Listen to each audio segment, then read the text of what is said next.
Silky കോട്ടയിലും വരുന്ന സിൽവാർ സെറ്റിൻ്റെ കളക്ഷനാണ് ഇന്നത്തെ ഈ വീഡിയോയിൽ നമ്മൾ ഇൻക്ലൂഡ് ചെയ്തേക്കുന്നത്. ഫസ്റ്റ് കാണുന്നത് സിൽക്കി കോട്ടയിൽ വരുന്നതാണ്. ലൈറ്റ് ഒരു ഗ്രീൻ ടോണാണിത്. എന്നിട്ട് യോക്കിൽ നമുക്ക് ഫുള്ളായിട്ട് മിഷൻ എംബ്രോയ്ഡറി ആണ് ചെയ്തേക്കുന്നത്. ബോട്ടം വരുമ്പോൾ same colour tone cotton bottom ആണ്.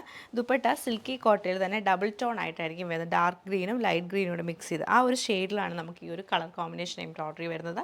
ഇങ്ങനെയാണ് ഈ സൽവാറിൻ്റെ ഒരു ഔട്ട്ലുക്ക് നമുക്ക് വന്നേക്കുന്നത്. Light green and white colour കോമ്പിനേഷനിലാണ് ഇത് വന്നേക്കുന്നത്. ടോപ്പും ദുപ്പട്ടയും നമുക്ക് സൂപ്പർ നെറ്റ് കോട്ട ഫാബ്രിക്കിലാണ് വരുന്നത്. ബോട്ടം വരുമ്പോൾ സാൻഡോൺ സിൽക്കിൻ്റെ വൈറ്റ് കളറുള്ള ബോട്ടമാണ് പെയർ ചെയ്തേക്കുന്നത്. ഇത് നമുക്ക് കോട്ട ഫാബ്രിക്കിൽ യോക്കിൽ എംബ്രോയ്ഡറി ചെയ്തിട്ടാണ് വരുന്നത്. Mission embroidery. ബാക്കി ഫുൾ പ്ലെയിൻ ആയിരിക്കും. ദുപ്പട്ട ഫുള്ളായിട്ടും കോട്ടയിൽ പ്രിൻറ്റഡ് ആയിട്ട് വരും. ബോട്ടം വരുമ്പോൾ കോട്ടൺ ബോട്ടമാണ് പെയർ ചെയ്തേക്കുന്നത്. ബ്ലൂ ആൻഡ് വൈറ്റ് കളർ കോമ്പിനേഷനിലാണ് ഈ സെറ്റ് വരുന്നത്. ടോപ്പ് നമുക്ക് സൂപ്പർ നെറ്റ് കോട്ടയിൽ വന്നിട്ട് 2 പ്രിൻ്റ് ആയിട്ടായിരിക്കും വരുന്നത്. അതുപോലെ സ്ലീവിൻ്റെ സൈഡിൽ നമുക്കൊരു ആപ്ലിക് വർക്ക് വരുന്നുണ്ട്. ബോട്ടം കോട്ടൺ ബോട്ടമാണ്, കോട്ടൺ സിൽക്കിൻ്റെ ബോട്ടം. ദുപ്പട്ട ഫുൾ നമുക്ക് കോട്ട ഫാബ്രിക്കിൽ ഫുള്ളായിട്ടും ആപ്ലിക് വർക്കാണ് ചെയ്തേക്കുന്നത്. സൈഡിലെ ബോർഡർ വരെ നമുക്ക് ആപ്ലിക് വർക്കായിട്ടാണ് വരുന്നത്. എൻഡിലേക്ക് വരുമ്പോൾ നമുക്കൊരു 3-4 ലൈൻസ് ആയിട്ട് ലൈറ്റ് ആൻഡ് ഡാർക്ക് ടോണിൽ ആപ്ലിക് വർക്ക് വരുന്നുണ്ട്. ടോട്ടലി ഇങ്ങനെയാണ് ഈ സൽവാർ സെറ്റിൻ്റെ പാറ്റേൺ വന്നേക്കുന്നത്. ഓഫ് വൈറ്റും യെല്ലോയും ബേജും കൂടെ മിക്സ് ചെയ്തിട്ടാണ് ഈ സൽവാർ വരുന്നത്. ഇതിൻ്റെ ഫാബ്രിക് നമുക്ക് വരുന്നത് സിൽക്കി കോട്ടയാണ്. ടോപ്പും ദുപ്പട്ടയും നമുക്ക് സിൽക്കി കോട്ടയിൽ വരും. ബോട്ടം വരുമ്പോൾ കോട്ടൺ ബോട്ടമാണ് പെയർ ചെയ്തേക്കുന്നത്.